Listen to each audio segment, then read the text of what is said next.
I've been talking to a lot of first-time authors recently, folks writing their very first book, working on their first manuscript. And I've been reminded how different that experience is and how much of the writing advice that I give just truly doesn't apply to first-time authors. So today I'm going to give you the advice I give to folks who are working on their first full-length project. And even for those who have been at it a while, I think it's good to have this reminder and to get back into this mindset sometimes. So first of all, let's take a deep breath. You've made it to the writing woods. Whether this is your first book or your 50th, there's no stress here and no pressure. We are here for the love of the craft, for the love of storytelling. And if you're looking for more folks who feel that way, head over to writingwoods.com. We're working together to build sustainable, lifelong writing practices. Many of the topics that I talk about here have to do with being more efficient, writing, revising, and editing in a way that results in a stronger manuscript and allows you to write more over time and sustain that. We talk about things like deep outlining, ways to make a story stronger, things you should be looking for in the first pages. But when you are writing your first book, you don't need to worry about any of this. You don't need to worry about writing well or efficiently. Your first manuscript is a chance to explore, to learn how you write, how you think, how you process emotions and get them down on the page.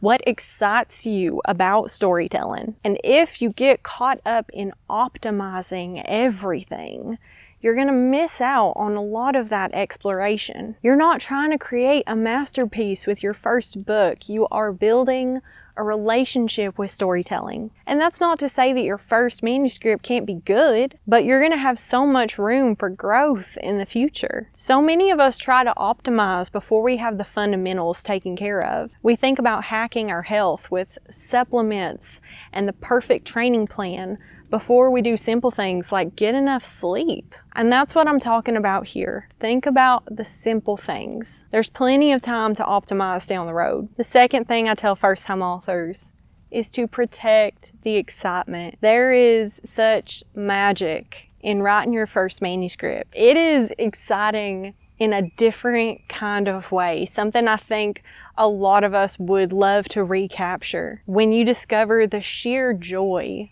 of storytelling, of putting words down on the page. But especially as I've been doing these first 10 pages for a lot of authors who are trying to sign a literary agent, many of these working on their first manuscript, and I noticed how many of them were really trying to become professional too quickly, at least to me. They were putting pressure on themselves to be and behave like an author with 10 years of experience. They were worried about how they were going to be perceived. They were worried about whether their manuscript was marketable, very consumed by the business side to the point that the story got lost. And I always reiterate when I'm talking to an author who is concerned about the business side, who is thinking about whether this book is going to sell for whatever reason. And I tell them there are simple things that we can do, like making sure we're in a safe word count range, like doing our due diligence and our research on the agents, and you should do those things. But beyond that, when you're talking about trends and how an agent's going to feel about a particular element or a stylistic choice,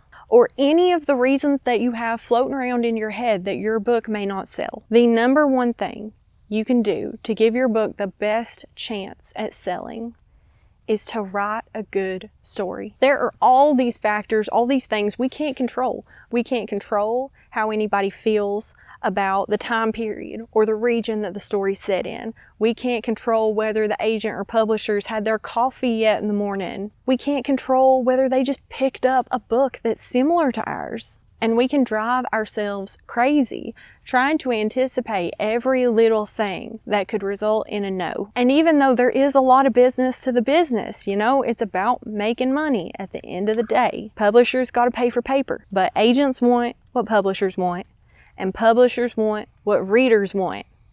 And readers want a good story, full stop. So if you're working on your first manuscript, and honestly, everybody, even if you've been at this for a while, this is still good advice, I think, for all of us. Don't let the business come between you and writing a good story. Become a student of storytelling. And if this is your first manuscript, don't rush to get deep into the professional side, because you will. I promise you're going to. And once you're there, you are going to long for the days when you weren't worried about the business, the professional side of it, when all you were thinking about was putting words down on paper, connecting with your characters and your story.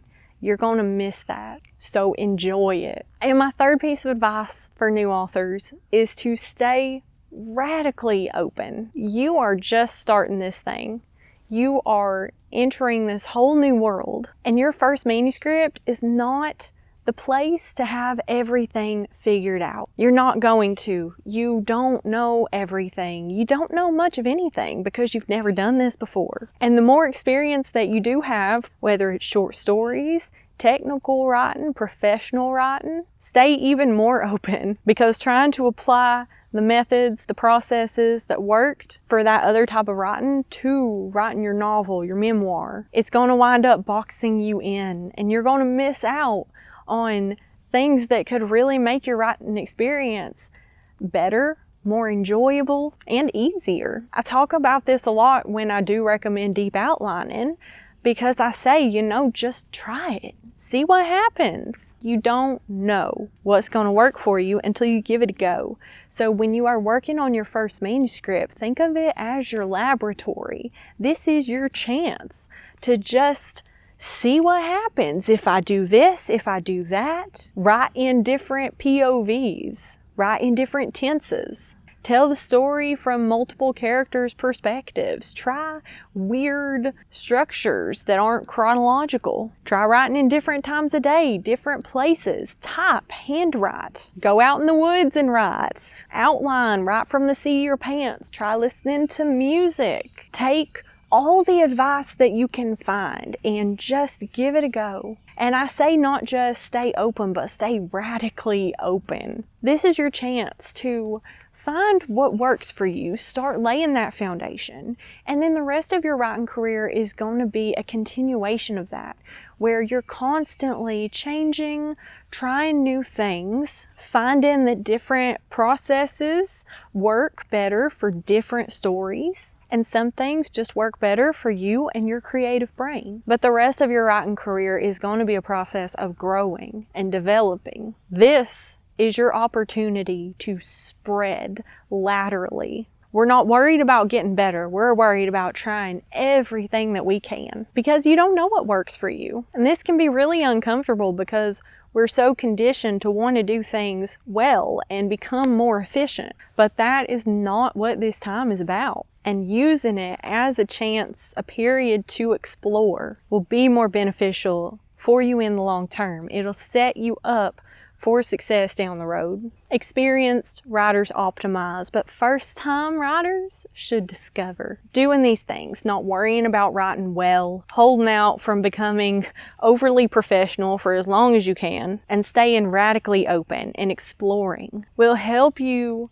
use your first manuscript to lay a foundation for a strong and sustainable writing practice. Because this isn't one and done. We're not trying to just write one manuscript and be finished. We've got a lot of stories to tell. So take your time, enjoy the process, and when you do finish your draft, remember that you can still revise and edit as many times as you want. So don't feel like you're sacrificing the quality of your manuscript to do this. And if you're not a first-time author, if you've been at this a while, you have several manuscripts under your belt, you might want to try to hop back into this mindset. I know I'm trying to do more of that, trying to recover and reclaim the joy that I had for storytelling when I was younger. It's still there. It just gets obscured by all this other stuff. There are so many things to think about and worry about and put pressure on ourselves about. But when it comes down to it, we're storytellers. That's what we do. And all we want to do is tell a good story that reaches a reader and makes them feel something. So write something and enjoy it. And if this is your first manuscript, cherish and savor this time, because you're going to wish you had it back.